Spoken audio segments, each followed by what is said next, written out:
সাভারের আশুলিয়া দক্ষিণ গাজীরচট এলাকায় আনোয়ারা ইন্টারন্যাশনাল স্কুলের বার্ষিক ক্রীড়া প্রতিযোগিতা ও পুরস্কার বিতরণী অনুষ্ঠান অনুষ্ঠিত হয়েছে। স্কুল মাঠে পুরস্কার বিতরণী ও খেলাধুলা অনুষ্ঠিত হয়। এতে প্রধান অতিথি হিসেবে উপস্থিত থেকে ক্রীড়া প্রতিযোগিতা বিজয়ী শিক্ষার্থীদের মাঝে পুরস্কার বিতরণ করেন আশুলিয়া থানা বিএনপির সাধারণ সম্পাদক আবুল মিয়া।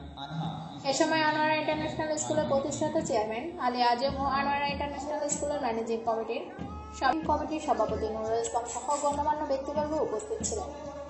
স্কুলের পক্ষ থেকে মনোমুগ্ধকর ডিসপ্লে প্রদর্শন করা হয় শিক্ষার্থীদের দ্বারা। ইন্টারন্যাশনাল স্কুল কর্তৃক আয়োজিত বার্ষিক ক্রীড়া প্রতিযোগিতা উপস্থিত বিশেষ অতিথি অত্র বিদ্যালয়ের শিক্ষক সিনিয়র ওয়ার্ড অফিসার